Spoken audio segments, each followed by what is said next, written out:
अच्छा दोस्तों, याद हो तुम्हें तो यार हमने easy problems to get started जो है वो पिछली वीडियो में कर ली थी। यानी मैंने जो 15 प्रॉब्लम्स हैं, ये 15 के 15 let me show you these.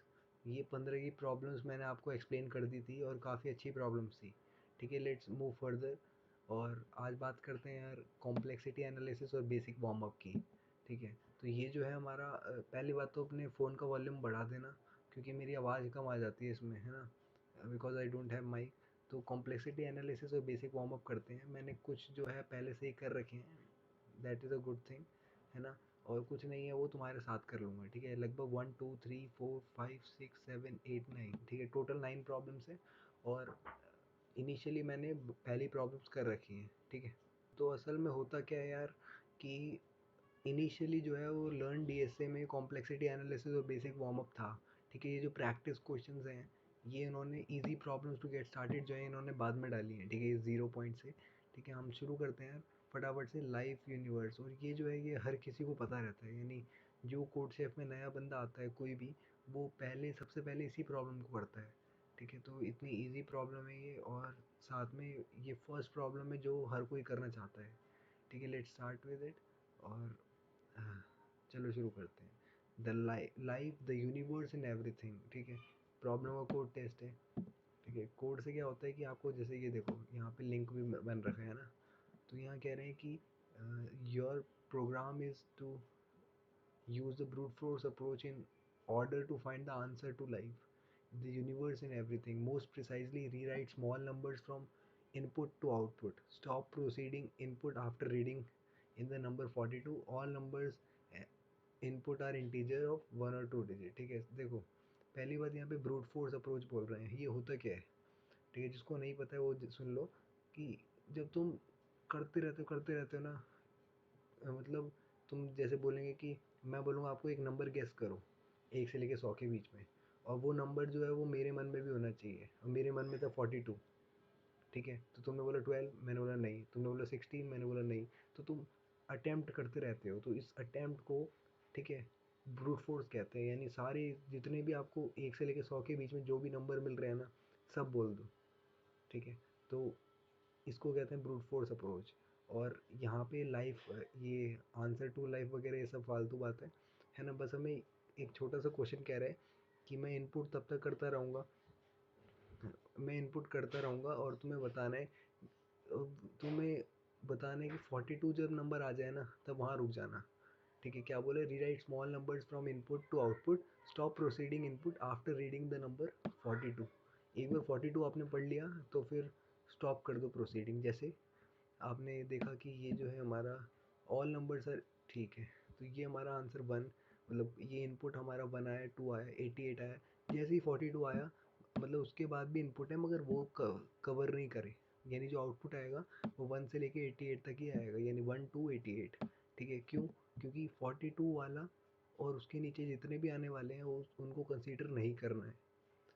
ठीक है, तो ये हमारा क्वेश्चन है यार। मैं आपको समीशन दिखा देता हूँ।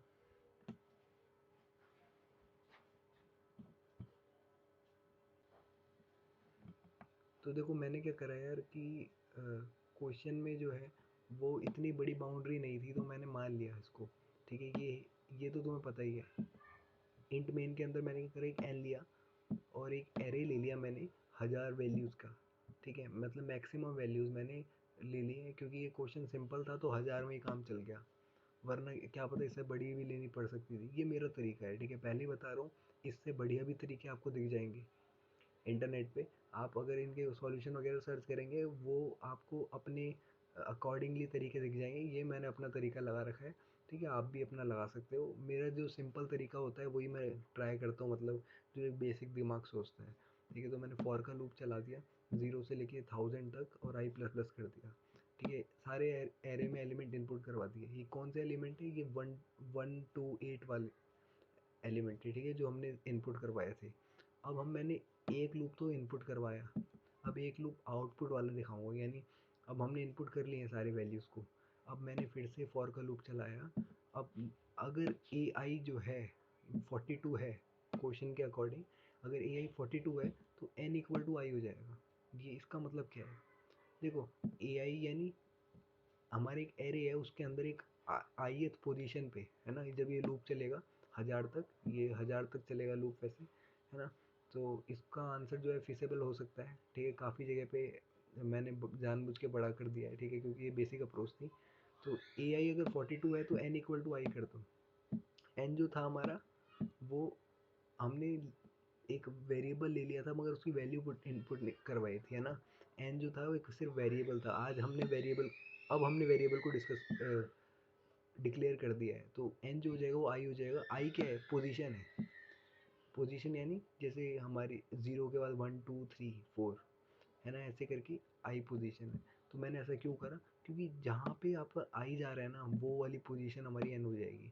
अब एक बार हमें पता चल गया कि 42 कहाँ पे आ रहे हैं। अब हमने एक और लूप चलाया, इस बार हमने 0 से लेके एन तक चलाया, यहाँ पे इक्वल टू नहीं लगाया, क्योंकि मैं नहीं चाहता 42 भी प्रिंट हो, ठीक है। जैसा कि आपको पता है, अभी आपने ऊपर वाला क्वेश्चन देखा था, उसमें 1 to 88 प्रिंट हो रहा था, 42 नहीं प्रिंट हो रहा था, तो मैंने इक्वल टू नहीं लगाया। तो यहाँ पे जो भी आउटपुट होएगा, ये हैश एन, ये क्या होता है? स्लैश एन, ये एंडल होता है। एंडल लिख दो या ऐसे लिख दो, यानी आंसर जो प्रिंट होगा वो न्यू लाइन में प्रिंट होगा, है ना। तो AI प्रिंट हो गया हमारा न्यू लाइन में।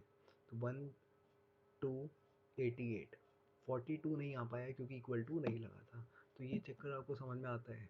आता है तो अच्छी बात है, नहीं आता एक बार वीडियो को पॉज करो और समझो, ठीक है, क्या लिखा है। इतना सिंपल है ऐसे, ठीक है। पहला क्वेश्चन होता है, हर किसी को पता होता है, ठीक है। मेरी अप्रोच बड़ी बेकार लगी मेरे को, क्योंकि ये मैं आपको बताऊं कि मैंने बहुत पहले करा था यार इसे, जहाँ तक मुझे याद है ना। एनीवेज, तो उस टाइम पे मतलब ये मैंने 3 फॉर लूप चलाए, उतना ही वो होगा, यानी टाइम कॉम्प्लेक्सिटी बढ़ रही है स्पेस के साथ, है ना। स्पेस भी 1000 का ले लिया, छोड़ो इसको, ठीक है। ये सिंपल सा तरीका था। आगे बढ़ते हैं हम नेक्स्ट क्वेश्चन पे। लाइफ यूनिवर्स हो गया, है ना। अब आते हैं रिवर्स द नंबर। तुम्हें यार एक बात याद याद होगी, रिवर्स द नंबर, तुम्हें एक बात याद होगी, हमने जब easy problems to get started करा था, यानी पिछली वीडियो में, देखो लिंक आपको डिस्क्रिप्शन में दे दूंगा, या फिर आप मेरे चैनल पे जाएं, वहाँ पे दिख भी जाएगा आपको कि मैंने 15 प्रॉब्लम्स को आपको अच्छे से समझाया था उसमें, है ना। यहाँ पे हम कुछ ऐसा ही कर रहे हैं, है ना। इसमें भी प्रॉब्लम वाइज चल रहे हैं, हम समझा रहे हैं साथ साथ। तो इसमें क्या है कि रिवर्स द नंबर उसमें भी था, मगर वहाँ पे ना एक टाइप का एक एरे टाइप था, है ना। तो मैंने फॉर लूप को उल्टे से चला दिया था प्रिंट करने के लिए। यहाँ पे एक्चुअली में एक नंबर है, तो क्या कह रहे हैं? First line contain integer T, total number of test case, then follow T lines, each line contain an integer, ठीक है। तो यहाँ पे देखो एग्जैक्ट उल्टा हो रहा है। यहाँ पे एक पूरी डिजिट मिली है आपको, ठीक है। मैं नीचे वाला दिखा रहा हूँ आपको, देखो 2300 को यहाँ पे इन्होंने 32 कर दिया, क्योंकि पीछे से शुरू करेंगे तो 00 काउंट नहीं होगा, ठीक है। तो ये जो है हमारा एग्जैक्ट क्वेश्चन है, यानी रिवर्स द नंबर का, ठीक है। तो एक सिंपली रिवर्स करना है नंबर को। अब बात करते हैं वो कैसे करेंगे, ठीक है। तो ये जो है इंटरव्यू में या फिर बेसिक क्वेश्चन, ये यार हर किसी को पता होता है, ठीक। एक नंबर को रिवर्स करने का तरीका, अब अगर आपको मॉड्यूलर फंक्शन पता है तो चलिए आंसर देखते हैं।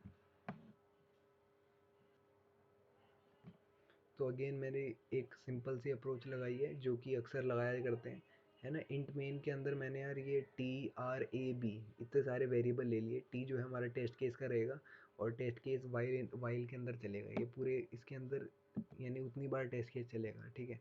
अब मैंने नंबर ले लिया, ए क्या है? इंट में है ना, तो ये मेरा नंबर इनपुट हो गया। मैंने बी को 0 लिया। देखो मैं वेरिएबल गलत तरीके से लेता हूँ, ठीक है, क्योंकि यहाँ पे एन से नंबर लिखता तो ज़्यादा बेटर रहता, या फिर नम लिखता, या फिर बी को कुछ और बोलता, है ना। तो उस चीज़ का ध्यान रखना, ठीक है। तुम प्रॉपर वे में करना इनिशियलाइज़ वगैरह, जब भी तुम अगर इंटरव्यू वगैरह के लिए दोगे तो, है ना। वैसे मैंने कॉन्टेस्ट के लिए तो ऐसी वेरिएबल ले लिया, क्योंकि खुद में ही दिक्कत होती है, वेरिएबल ऐसे लेना ए बी सी डी करके, है ना। तो यहाँ पे बी फिलहाल 0 है, वाइल के अंदर मेरा ए गया, यानी ए जब तक हमारा एक डिजिट है, यानी 0 नहीं है, ठीक है। अगर 0 नहीं है हमारा, तब तक ये वाइल लूप चलेगा, ठीक है। और आउटपुट हमारा बी हो जाएगा एंडल के साथ, यानी नेक्स्ट लाइन के साथ। तो यहाँ पे एक आर नाम की टर्म जो है मैंने इंट के अंदर ले ली थी। असल में करता क्या हो ना, मैं मेरे को पता नहीं होता कि इतने सारे वेरिएबल लेने हैं, तो मैं पहले टी ही लेता हूँ, फिर जैसे जैसे मैं कोड आगे करता जाता हूँ मेरे को दिमाग में आता रहता है मेरे को कौन से वेरिएबल चाहिए। तो मेरे को आर बी की ज़रूरत पड़ी मैंने बी ले लिया, आर की ज़रूरत पड़ी आर बी ले लिया। तो आर जो है वो मेरा ए मॉड्यूलस 10 है, ध्यान देना इस बात का। अब यहाँ चीज़ समझने वाली आ जाती है यार कि आर का चक्कर है क्या। ए मॉड्यूलस 10 है और बी जो है मैंने बी इंटू 10 प्लस आर कर दिया, ए को डिवाइड कर दिया 10 से, है ना। तो ये रिमाइंडर है एक तरह से, ठीक है। अगर तुम्हें याद होगा कि A is equal to B Q plus R होता है ना, वैसा ही कुछ मैंने लिया है। तो सॉरी, ए इक्वल टू, हाँ ये ऐसे बोल सकते हैं। देखो आर जो है हमारा रिमाइंडर है, यानी ए को जब 10 से डिवाइड करेंगे तो क्या आएगा, आखिरी डिजिट आएगी, है ना। जैसे मैं सिंपल सा 23 को 10 से डिवाइड करते हैं, क्या आंसर आने वाला है रिमाइंडर में, 3 आएगा। क्योंकि 10 की टेबल में 20 तो आता है, 3 बच गया, तो रिमाइंडर हम आर की वैल्यू हो गई 3। अब 23 में आर की वैल्यू हो गई 3। अब बी देखो क्या होगा, B is equal to B into 10 plus R, ठीक है। बी शुरुआत में ज़ीरो है, यहाँ पे मैं ज़ीरो लिखने की जगह यहाँ पे बी इक्वल टू ज़ीरो कर सकता था, ठीक है। तो बी शुरुआत में ज़ीरो है, तो ज़ीरो इंटू 10 हो जाएगा ज़ीरो प्लस आर, यानी आर कितना था पहले 3 था। अब मैंने ए को क्या करा 10 से डिवाइड कर दिया। अब ये कैसा वाला डिवाइड है, इंटीजर वाला डिवाइड है, यानी फ्लोट में पॉइंट में आंसर नहीं आएगा। अगर मैं 23 को 10 से डिवाइड करूँ तो आंसर आने वाला है हमारा 2, समझे। और 2 क्या है, एक नॉन जीरो नंबर है, यानी वाइल लूप दोबारा चलेगा। अब ए की वैल्यू हो गई 2, आर की वैल्यू हो गई 3। 3 समझ में आया कैसे, 23 को 10 से डिवाइड करो तो रिमाइंडर क्या आएगा। अब देखो ए हमारा 2 है, अब आर जो हो जाएगा 2 मॉड्यूलस 10 हो जाएगा। अच्छा, अब 2 की टेबल 2 को जब 10 से डिवाइड करेंगे तो क्या होगा, 2 ही रिमाइंडर आएगा, है ना, क्योंकि 10 जीरो से ज़ीरो होता है, तो 2 रिमाइंडर आ गया। तो आर की वैल्यू हो गई 2, बी की वैल्यू कितनी हो गई थी थोड़ी देर पहले, 3 थी। अब मैंने क्या करा 3 इंटू 10 यानी 3 इंटू 10 हो गया 30, प्लस आर कितना हो गया, आर 2 आया ना यहाँ से, तो 30 प्लस 2 इज इक्वल टू 32। तो बी की वैल्यू हो गई 32। अब ए हमारा था 2, यहाँ पे ए 2 था ना, 2 डिवाइड करा 10 से तो आ गया 0। अब वाइल का लूप खत्म, तो आ गया हमारा 22 का 32 कैसे कर दिया हमने, है ना, सॉरी 23 का 32 कैसे कर दिया हमने। तो आउटपुट हमारा बी की वैल्यू आ जाएगी। ये सिंपल सा तरीका होता है, जब भी तुम नंबर को रिवर्स करो ये तरीका लगा के रखना, ठीक है। क्या करना, पहले मॉड्यूलो ले लेना, फिर बी इंटू मतलब 10 से मॉड्यूलो लेना, फिर 10 से मल्टीप्लाई करके रिमाइंडर ऐड कर देना और साथ में डिवाइड करते रहना उस एक्चुअल नंबर को, ठीक है। तो ये था हमारा सिंपल सा रिवर्स नंबर का चक्कर। लेपेंड्रोम पे आते हैं।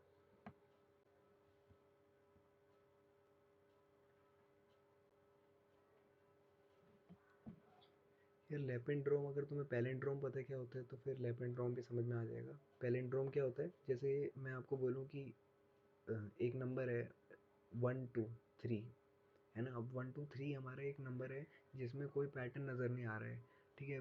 पैलेंड्रोम ये होता है जिसमें पैटर्न नज़र आए, ठीक है। जैसे अगर आपको दिखाऊँ मैं 1 2 3 1 2 3 2 1, तो यहाँ पे अगर थोड़ा दिमाग में इसको विजुअलाइज करना, 1 2 3 2 1 को कैसे बोलेंगे हम, देखो 3 तो बीच का बीच में रहा, 2 2 दोनों साइड हो गए, 1 1 दोनों साइड हो गए, तो ये पैलिंड्रोम हो गया। इसको आगे पीछे से लिखेंगे तो बराबर होता है, ठीक है। जैसे अगर मैं बोलूँ ए बी ए को मैं उल्टा लिखूँ तो भी ए बी ए आएगा, सीधा लिखूँ तो भी ए बी ए आएगा, तो इसको पैलिंड्रोम कहते हैं।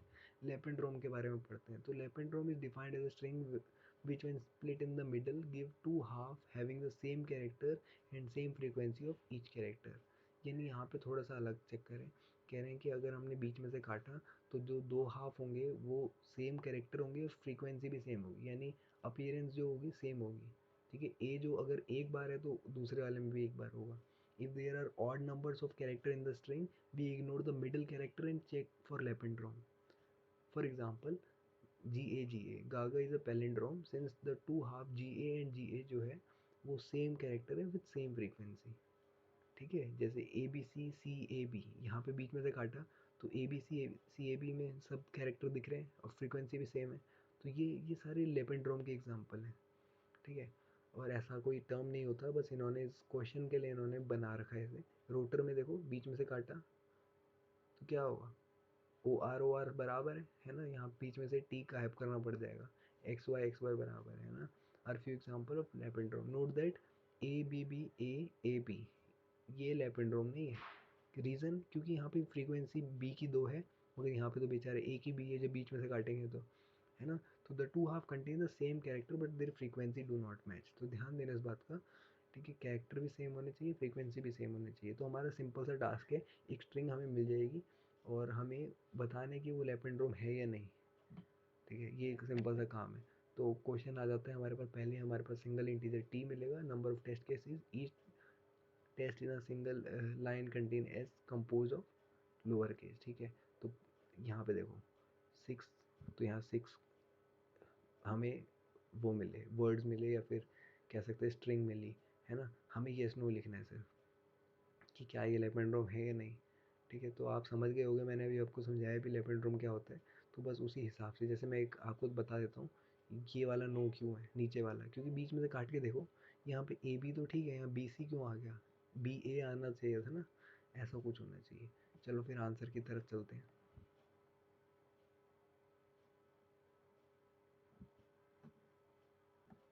अच्छा, तो कुछ सॉल्यूशन जो है मैं पाइथन में प्रेफर करता हूँ, ठीक है। ऐसा कुछ नहीं है कि पाइथन में प्रेफर करता हूँ, मतलब सी प्लस प्लस में भी हो जाता है, मगर क्या होता है कि अ, वो डिपेंड करता है तुम पे कि तुम्हें मन नहीं है सी प्लस प्लस में करने का, बड़ा कोड हो जाता है, या यार तुम्हें आलस सा आ रहा है, कुछ ऐसा कुछ, है ना। तो मैंने सोचा फटाफट से पाइथन में कर देता हूँ। देखो सी प्लस प्लस में जो हम वाइल लूप चलाते हैं ना, पहले हम सी इन टी करते हैं, टी ले लिया, फिर वाइल लूप चलाते हैं टी माइनस माइनस का, तो वो टी की जगह ये हमने डैश ले लिया, ठीक है। ज़रूरी नहीं है, देखो अंडर स्कोर भी एक टाइप का वेरिएबल ही आ जाता है, ठीक है। तो टी भी वेरिएबल था, अंडर स्कोर भी वेरिएबल है, और इसी में हमने इनपुट भी ले लिया, तो ये शॉर्टकट होता है, ठीक है। ये हमारा टी ले भी लेगा, यानी टेस्ट केस ले भी लेगा, साथ में उसका लूप भी चला देगा, ठीक है। तो शॉर्टकट है ये, डायरेक्ट याद रखना इसको। ये कुक डिस वगैरह तो ये कमेंट है, ठीक है, इसको टेंशन मत लो। नीचे यहाँ से शुरू है हमारा कोड। तो देखो एस हमने इनपुट ले लिया, एन जो है हमारा लेंथ ऑफ एस है, ध्यान देना, ठीक है। एस हमने इनपुट ले लिया, अभी हमारा लूप चल रहा है टी का, यानी वो वहाँ पे 6 दिखे थे ना आपको वर्ड्स, तो वो 6 बार लूप इसकी वजह से चलेगा। नीचे आ गया हमारा एस, एस यानी जो हमारा स्ट्रिंग है, ठीक है। लेंथ ले ली हमने, स्ट्रिंग की लेंथ कितनी है एक्चुअल में, और ये मैंने y is equal to length of S divide 2 करा, ठीक है। ये डिवाइड का साइन है, एक्चुअल डिवाइड। जैसे अगर तुम इंटीजर का देखो, यहाँ पे कहीं इंट वगैरह नहीं दिख रहा ना तुम्हें, तो पाइथन में इंट विंट होता है मगर लेते नहीं है हम उसको, बाय डिफ़ॉल्ट होता है ना। तो अगर आपको सिंगल डिवाइड करते हैं आप, तो पॉइंट में आंसर आ जाता, फ्लोट की वैल्यू वो अपने आप लेता, है ना। मगर यहाँ पे डबल बार कर दिया, यानी हमें इंटीजर चाहिए। यानी अगर मान लो एक एक स्ट्रिंग है जिसमें 5 अल्फ़ाबेट हैं, है ना, 5 का आंसर तो 2.5 हो गया, तो बीच में से शब्द को आधा तो काटेंगे नहीं, तो हम क्या करते हैं एग्जैक्ट काट देते हैं, तो 2.5 की जगह 0.5 गायब हो जाता है, तो 2 ही बचता है। तो लेंथ हम बीच वाई यानी आधा जो लेंथ होगा वो हम 2 ही मानेंगे। फिर यहाँ पे मैंने 3 लिस्ट ले ली, ठीक है। लिस्ट बोलेंगे इसको एल से, है ना, ये एरे बोल देंगे। अगर सी प्लस प्लस में बात करें तो एल जो हो जाएगा वो एम है, एल डैश जो है हमारा एम है, एल डबल डैश भी एम है, ठीक है। तो यहाँ पे अंडरस्कोर मैंने लगा दिया just for sake of variable, आप कुछ भी ले सकते हैं। For S in for i in S, यानी एक आई नाम का वेरिएबल है, हम एस में अभी जा रहे हैं, यानी हम एक अल्फ़ाबेट, अब एस में जो स्ट्रिंग के अंदर सारे अल्फ़ाबेट को चेक कर रहे हैं, ठीक है। तो एल डॉट अपेंड आई, ठीक है। क्या करा हमने, मैंने स्ट्रिंग के सारे एलिमेंट्स को लिस्ट में डाल दिया। अगेन बोलूँगा मैं कि ये ऐसा नहीं है कि मेरा ही तरीका सबसे बेस्ट है, ठीक है, सबसे वर्स्ट भी हो सकता है। यानी मैं सिर्फ बता रहा हूँ कि मेरी अप्रोच क्या है, या तुम कैसे समझोगे इस चीज़ को। तो क्वेश्चन दिमाग में रखना, लेपेंड्रोम चल रहा है ना। तो मैंने क्या करा, सारे स्ट्रिंग के एलिमेंट को लिस्ट में डाल दिया। तो लिस्ट में कॉमा कॉमा करके डालते हैं, ठीक है। तो अल्फ़ाबेट डले, है ना। तो for i in range Y यानी आधी रेंज, है ना। जैसे अगर आप ए बी ए बी करके ले लो, है ना। तो अभी A B C A B में आधी रेंज क्या हो जाएगी, 2 हो जाएगी, है ना, क्योंकि 5 का तो आधा 2 ही होता है अकॉर्डिंग टू दिस। तो यहाँ पे क्या करा मैंने, for i in range Y यानी 2 तक चलेगा ये, है ना। 0 1 चलेगा, यानी 2 से मतलब एक कदम नीचे चलता है। तो L dash dot append L I, यानी आधा मैंने क्या करा, मैंने अब एल डैश में डालना शुरू कर दिया, ठीक है, आधा मैंने एल डैश में डाल दिया, बाकी का जो आधा बचा है एन माइनस आई माइनस वन, यानी पीछे का आधा मैंने एल डबल डैश में डाल दिया। अब मैंने एल डैश को सॉर्ट करा, एल डबल डैश को सॉर्ट करा। ठीक है, सॉर्ट करने से क्या होगा कि वही है, अ, हमें पता चल जाएगा कि एक्साइट कितने हैं। अगर एल डैश और एल डबल डैश बराबर है तो यस कर दो, नहीं तो नो कर दो। इतना सिंपल सी बात थी। ठीक है, तो हमने क्या करा, एक्चुअल में क्या हुआ यहाँ पे, जो ये चीज़ समझ में आ गई, पॉज करके एक बार आंसर देखना है तो देख लो, वरना मैं एक्सप्लेनेशन दे रहा हूँ अभी, है ना। ये प्रिंट यस करने से ही बात बन जाती है। यहाँ पे बाय डिफ़ॉल्ट नेक्स्ट लाइन होता है। ठीक है, तो डरने की बात नहीं है कि हैंडल वगैरह कहाँ है, नहीं होगा इसमें। ठीक है, तो इसमें क्या है कि असल में मैंने क्या करा, पहले तो एक स्ट्रिंग मिली मेरे को, मैंने उसको एक लिस्ट में डाला, फिर उसको बीच में से काट दिया, फिर दोनों लिस्ट को सॉर्ट कर दिया और दोनों को कंपेयर करें यहाँ पे, है ना। अगर बराबर है तो यस, वरना नो। सिंपल सा सॉल्यूशन। ठीक है, तो आते हैं हम नेक्स्ट सॉल्यूशन पे।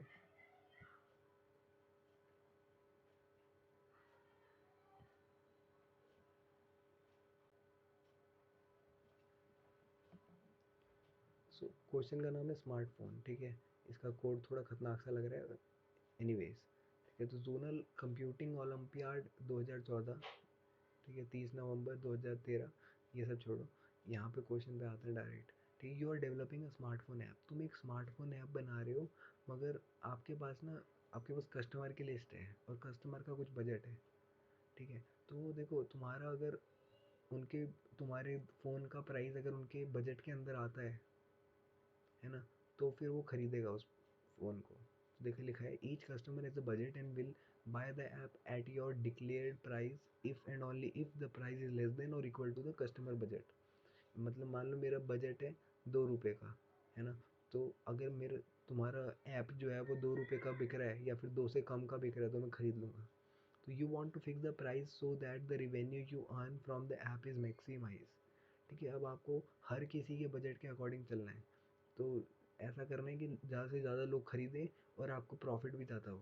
ठीक है, यहाँ पे दोनों चीज़ों का ध्यान देना है। ये नहीं कि आपने 1 रुपये का बेचना शुरू कर दिया और जब चेक करा तो प्रॉफिट हुआ ही नहीं, है ना। तो find the maximum possible revenue, यहाँ पे रिवेन्यू यानी कितना पैसा मिलेगा। For instance suppose you have 4 potential customer and their budget are 30, 20, 53 and 14। ठीक है, तो यहाँ पे मैक्सिमम रिवेन्यू क्या हो जाएगा, 60 हो जाएगा। 60 कैसे आया, देखो अभी आपको बताता हूँ। ठीक है, यहाँ पे 4 पोटेंशियल कस्टमर्स हैं, 30, 20, 53 और 14 है। अगर मान लो कि मैं एक ऐसा प्राइस सेट करता हूँ जिसमें 2 लोग खरीद सकते हैं, है ना, तो वो क्या होगा, मैं 30 कर लेता हूँ, 30 कर लिया। मैंने बोला कि मेरा जो ऐप है वो 30 रुपये में बिक रहा है, तो ये वाला आदमी खरीद लेगा और साथ में ये वाला आदमी खरीद लेगा, तो कितने रुपए में बिका, 60 रुपये में बिक गया। इसके अलावा आप कोई सोच के देखो, अगर आप बोलते हो मैं 53 का बेचूंगा तो एक ही खरीदेगा, और ये तो 60 से कम है, 53 रुपये। मान लो आप बोलोगे 14 रुपये का बेचूंगा तो सब खरीद लेंगे, जब सम करके जब आपको देखोगे तो बजट से कम आ जाएगा, है ना। तो इस चीज़ का ध्यान रखना है। तो द मैक्सिमम रिवेन्यू जो मिलेगा वो 60 मिलेगा। ठीक है, देखो मान लो आपने 14 रुपये का खरीदा, ठीक है, अब इससे 14 ले लिए, इससे 14 ले लिए, इससे भी 14, इससे भी 14, तो 14 फोर जो होता है वो 60 से कम होता है। कितना होता है असल में, 56, है ना। तो 4 रुपये कम हो गया। तो अगर 14 रुपीज़ का भी खरीदोगे तो सारे लोग आ जाएंगे इसमें, सारे लोग खरीद तो लेंगे मगर आपका रेवेन्यू 60 से कम होगा, मगर आपको मैक्सिमम पैसा चाहिए। ध्यान देना इस बात का, अच्छा सा क्वेश्चन है। ठीक है, अलग हट के क्वेश्चन है ये थोड़ा सा। ठीक है, मैं आपको इनपुट फॉर्मेट दिखा देता हूँ। लाइन 1 में हमारा total number of potential customers होंगे, कितने कस्टमर खरीद सकते हैं, और दूसरा जो है वो each line has the budget of, कितना बजट होगा उनका। आउटपुट हमारा सिंगल होगा कि कितना रिवेन्यू होने वाला है। तो देखो जैसे छोटा सा एग्जांपल अभी मैंने आपको यही समझाया कि मान लो 4 कस्टमर है, चारों के बजट दे रखा है, 60 आंसर कैसे आया, समझ में आया कैसे आया। क्योंकि अगर मैं 20 रुपये का बेचता हूँ तो 20, ये भी 20 देगा, ये भी 20 देगा, ये भी 20, यानी 23 जा 60। ठीक है, ये 20 रुपये से भी 60 आंसर आ रहा है। और 30 का करता हूँ तो 2 लोग ही खरीद पाएंगे, एक 53 वाला, एक 30 वाला, तो 60 हो जाएंगे, क्योंकि ये भी 30 रुपये देगा, ये भी 30 रुपये देगा, क्योंकि 30 का सामान बेच रहा हो ना। 14 का बेचोगे तो फिर सभी खरीद लेंगे, मगर 14 4 जो 56 होता है, जो कि 60 से कम है ना। ऐसे ही हमारा एक और क्वेश्चन है, यहाँ भी देख सकते हो आप। ठीक है, तो कोई लॉजिक बताओ कैसे करेंगे हम। ठीक है, टेस्ट डेटा वगैरह दे रखा है आपको, है ना। सब टास्क, तो सब टास्क वो होते हैं अगर आप एक कॉम्पिटिटिव कोडिंग में क्वेश्चन कर रहे होते हो, वहाँ पे आप नहीं कर पाते हो, या फिर वहाँ पे आपको पॉइंट मिलते हैं, आधा आधा क्वेश्चन भी कर सकते हो तो कर सकते हो, है ना, वो भी चलेगा। तो यहाँ पे आपका आंसर जो है वो इस तरह से आएगा। ठीक है, तो अब बात करते हैं यार सॉल्यूशन की, तो देखते हैं सॉल्यूशन। तो देखो यार, मैंने क्या करा यहाँ पे, bits S T D C plus plus dot H ले ली। यानी यहाँ पे अगर मैं कुछ भी तरीका लगा, देखो अगर मैं आई स्ट्रीम लगाता हूँ तो दिक्कत आ जाती है, क्योंकि हमारा जो है सी प्लस प्लस में बहुत सारी ऐसे फंक्शन वगैरह हैं जो हम इस लाइब्रेरी में सारे मिल जाते हैं। तो ये प्लस पॉइंट है। ठीक है, मतलब आप एक बार hash include bits S T D C plus plus लगाओ, आपको ना मैथ डॉट एच लगाने की ज़रूरत है अकॉर्डिंग टू मी। ठीक है, मेरे को लगता है मतलब हम जो जो फंक्शन लगा सकते हैं वो लगाएंगे। ठीक है, तो मैंने ऐसा क्यों लगाया, क्योंकि आयु स्ट्रीम में यार ये वेक्टर, ये बिगिन वगैरह नहीं चल पाता। ठीक है, मैं भी आपको बता रहा हूँ ये कहाँ से आ गए। तो मैंने क्या करा, आयु स्ट्रीम ये लगा देना, ये वाली लाइब्रेरी लगा देना। मेन के अंदर मैंने लॉन्ग लॉन्ग इंट ले लिया, कारण कारण अभी बताता हूँ, है ना। तो ए जो है वो हमने ले लिया, बी को ज़ीरो ले लिया, एन को खाली ले लिया। ठीक है, मैंने एन को इनपुट करवाया, एन क्या है, नंबर ऑफ कस्टमर्स। ठीक है, वेक्टर इंट वी एन। ठीक है, इस तरह से लेते हैं। देखो एक होता है एरे, एक होता है वेक्टर। ठीक है, तो सी प्लस प्लस में वेक्टर जो है वो नया वर्जन है, मतलब सी प्लस प्लस का नया वर्जन आया है उसके लिए, मतलब एरे का काम करता है मगर एरे से बेटर होता है। ठीक है, कई मायनों में होता है, उसके बारे में बाद में बताएंगे। ठीक है, फिलहाल ये देखो कि वेक्टर एन ले लिया मैंने, एरे की तरह समझो इसको। For int i is equal to zero, i smaller than n, i plus plus करा, और सी इन वी आई कर दिया। ठीक है, तो मैंने क्या करा, सारे एरे के एलिमेंट ले लिए। ठीक है, सारे वेक्टर में मैंने जितने भी कस्टमर का बजट था सब लिख लिया। अब मैंने क्या करा, सॉर्ट कर दिया। ठीक है, सॉर्ट करना एक तरीका, देखो पाइथन में मैं सॉर्ट लिखता हूँ तो हो जाता है खुद ही। थोड़ी देर पहले आपने देखा था, है ना, सॉर्ट करने से। तो सी प्लस प्लस में बड़ा लिखना पड़ता है, तो इस वजह से ऐसा कर रहा हूँ कि बिगिन से लेके एंड तक सॉर्ट कर दो। ठीक है, ये सिंटेक्स याद रखना, वी लेना बस। ठीक है, अगर आप एरे लोगे, ए डबल आर लोगे, तो A double R dot begin, A double R array dot and. ठीक है, तो ये सिंटेक्स होता है सॉर्ट का, है ना। तो for int i is equal to zero smaller than n, i plus plus, है ना, एन तक चले गए, यानी कितने कस्टमर्स थे। तो पहला तो हमने कस्टमर का बजट चेक कर लिया, उसके बाद बजट को सॉर्ट कर दिया। ठीक है, यानी जिसका बजट कम का है वो पहले आएगा, फिर बढ़ते क्रम में लगा दिया। अब हमारे एक बार और चला फॉर लूप, इसमें हमने B is equal to maximum, maximum यानी या तो ये या तो ये, इन दोनों में से मैक्सिमम लेंगे हम। ठीक है, ये कॉमा, यानी कॉमा के लेफ्ट साइड वाला और राइट साइड वाले में से मैक्सिमम कौन है वो, उसको हम मैक्सिमम ले लेते हैं। ठीक है, ये इन दोनों में से मैक्सिमम लेने का है। ये है क्या, बी तो पहले शुरू में ज़ीरो था, तो डेफिनेटली यही होगा मैक्सिमम।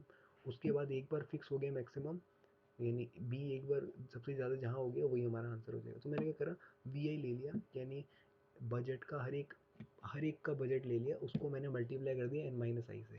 समझना क्यों, एन क्या था, नंबर ऑफ पीपल थे, कस्टमर का कितने कस्टमर हैं। ठीक है, तो कस्टमर में से मैंने आई को माइनस कर दिया, है ना। तो ये देखो, ये विजुअलाइज करने से होता है। अगर आप पेन कॉपी लेके देखोगे आपको एक चीज़ समझ में आएगी कि कस्टमर माइनस वन कर देंगे अगर हम, मतलब सॉरी आई कर देंगे माइनस अगर हम, तो वही उसी को मल्टीप्लाई करेंगे वी आई से।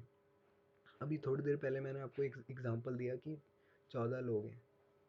ठीक है, तो 14 लोग हैं, और मतलब सॉरी 14, एक का बजट है 14 रुपये का, मगर हमें बताने मैक्सिमम कितने का रखें हम। तो देखो 14 का बजट जो हमारा था वो मिनिमम था, और 4 लोग थे, तो 14 4 जा 56 आ रहा था, याद आया। तो कैसे आ रहा था, 14 बजट हो, ये 14 है, ये 4 कैसे आया था, 4 लोग थे और आई हमारा ज़ीरो था, क्योंकि हमारा जब सॉर्ट करा मैंने, सॉर्टिंग करने पे 14 जो है सबसे पहले आएगा, तो n माइनस जीरो जो आएगा वो 4 ही हो जाएगा, क्योंकि 4 माइनस जीरो 4 होता है। ठीक है, तो 14, अच्छा अगर तेज़ लग रहा होगा ये तो दोबारा सुनना। ठीक है, मैंने अभी क्या बोला है मैं रिपीट नहीं करूँगा, बस ये बात इंपॉर्टेंट थी कि ये हमारा 14 हो जाएगा इंटू 4, 14 4 जा 56। तो मैक्सिमम क्या है हमारा 56 हो गया। आगे जैसे ही बढ़ते जाएंगे हम, तो हमें मिलता जाएगा ऐसे करके, क्योंकि आई भी माइनस हो रहा है ना, तो उतने कम लोग खरीद पाएंगे। देखो कितना बढ़िया लॉजिक है यार ये, इसको पेन कॉपी लगा के देखना है एक बार। ठीक है, मेरे को अच्छे से समझ में आ गया, मगर मैं आज तुम्हें पेन कॉपी से समझा नहीं सकता, है ना, इस वजह से। तो आउटपुट कर देंगे हम बी को। तो यार ये बढ़िया सा क्वेश्चन था हमारा, है ना। तो हमने स्मार्टफोन भी देख लिया है, अब आते हैं कार वैन्स पे, ठीक है। एक्चुअल में यार वीडियो बहुत लंबा हो रहा है ना। मैं सोच रहा हूँ कि अभी फ़िलहाल कितने हुआ, 1 2 3 4 5, ये 5 हम कर लेते हैं, है ना। उसके बाद 1 2 3 4, ये 4 बाद में करेंगे, ठीक है। फ़िलहाल कार वैन्स तक कर लेते हैं, ठीक है। तो यहाँ पे क्या चक्कर है देखो, इस क्वेश्चन का मैं आपको बेसिक सा बता देता हूँ। ये इतना मस्त क्वेश्चन है पहले तो, ठीक है। मेरा पर्सनल फेवरेट क्वेश्चन है, क्योंकि इसमें हमारी सोच को बढ़ाया गया है, ठीक है। देखो एक क्वेश्चन है इसमें, कह रहे हैं कि तुम्हारे पास एक एक लंबी सी रोड है, ठीक है। ऐसे समझ लें, एक कहाँ से बनाओ तुम्हें, है ना, बस समझ लो ऐसे कि एक रोड है हमारे पास। या थोड़ा सा टाइम दोगे, मैं स्निपर टूल से बना के देखता हूँ।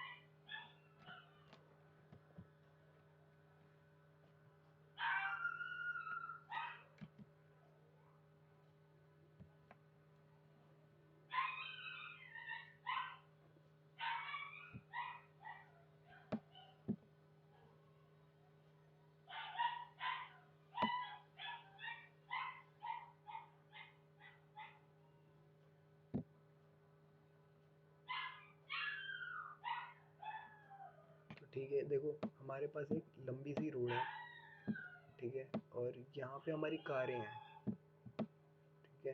तो देखो ऐसे कारें हैं, और एक के आगे एक नहीं जा सकती कार। यानी अगर मैं, इतनी पतली सी रोड है,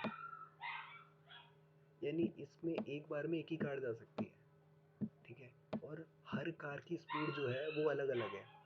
यानी ये कार अगर 5, मान लो 5 की स्पीड से चल रही है, ठीक है। ये मैं ये नहीं बता रहा कितने घंटे की रफ्तार से, ये सब ऐसे ऐसे सोचो, एक नंबर है, ठीक है।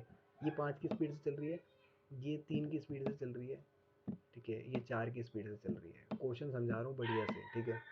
और ये पीछे कुत्ते की आवाज़ आ रही होगी, तो इसको इग्नोर करना है। क्या करें हम, ठीक है। सुनो,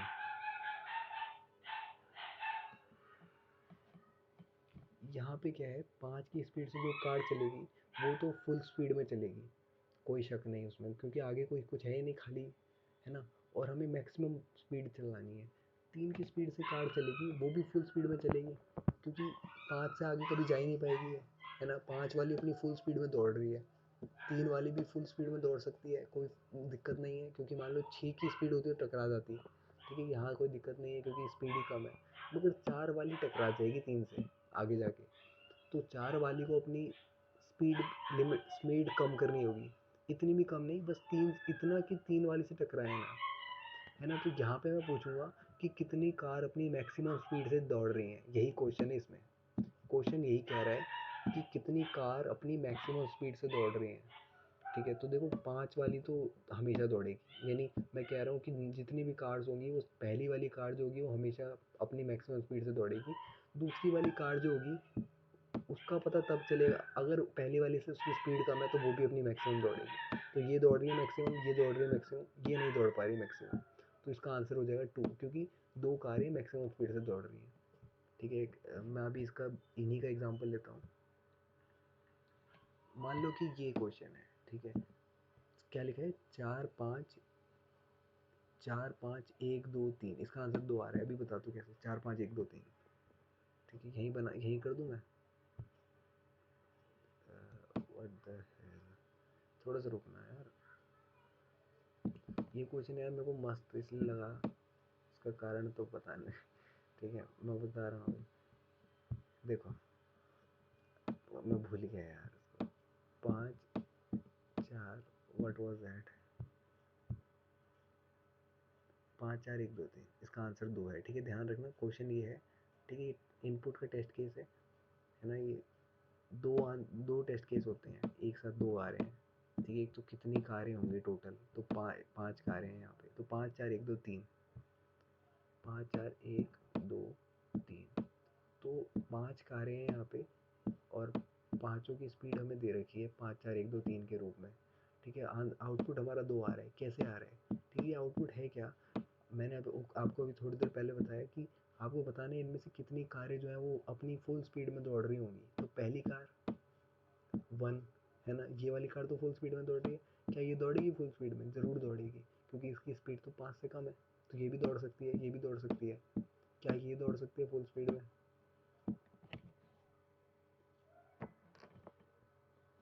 ये भी दौड़ेगी।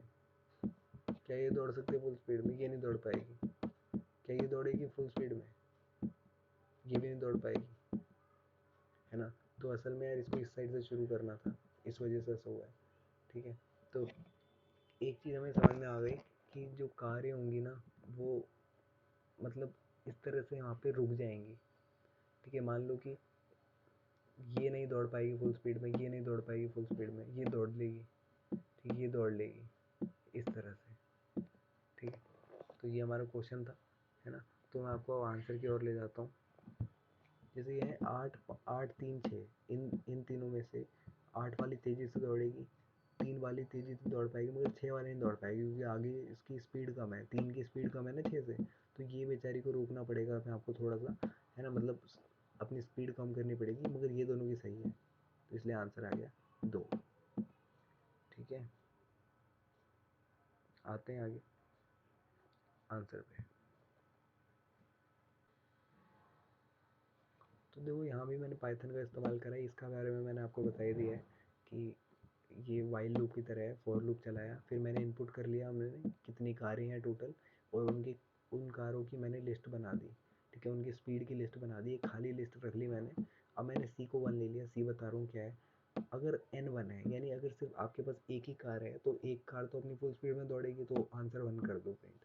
नहीं तो एल डैश को ले लो L0, ठीक है। एल डैश क्या है हमारा, एक एम्प्टी लिस्ट है, उसमें हमें पहले लिस्ट में जो पहली कार है उसकी स्पीड को हम डाल देते हैं एल डैश में, के को ले लेते हैं रेंज 1 से लेके एन में। अगर एल के जो है, यानी जो हमारी ओरिजिनल लिस्ट है उसमें हर एक एलिमेंट 1 से शुरू कर रहा है ना, यानी जीरो को, जीरो तो हमने यहाँ डाल दिया, तो अगर हर एक एलिमेंट अगर छोटा निकला आगे वाले एलिमेंट से तो उसकी स्पीड तो बढ़ेगी। यानी अगर आगे वाली कार 5 की स्पीड से जा रही है, पीछे वाली कार की स्पीड कम है, 4 की स्पीड है, तो वो तो छोटा निकला, तो मैंने क्या करा, एल डैश को ले लिया एल के, तो छोटे वाले को मैं आगे ले लेता हूँ इसमें, और सी को कर दिया प्लस प्लस प्लस 1, है ना। तो आउटपुट कर दिया सी। समझ में आया कैसे हुआ? यानी मेरे पास अगर 5 है, 4 है और 3 है, और यहाँ पे 6 ले लेते हैं, ठीक है। तो 5 की स्पीड को मैंने एल डैश में डाल दिया, ठीक है, क्योंकि ये हमारा L0 था, है ना, L0 था ये हमारा। तो देखो इन दोनों में से बड़ा कौन है?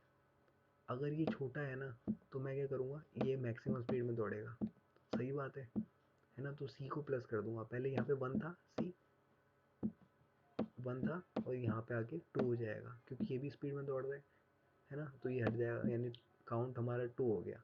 क्या ये स्पीड में दौड़ेगा? हाँ दौड़ेगा, क्योंकि ये भी कम है, छोटा है, तो ये 3 कर देगा काउंट को। मगर यहाँ पे दिक्कत हो जाएगी, तो यहाँ पे वो लूप चलेगा ही नहीं, ठीक है। जो मैं आपको लूप दिखाया, ये फॉर का लूप, यहाँ पे ये चले, मतलब इफ़ का लूप चलेगा ही नहीं, ठीक है।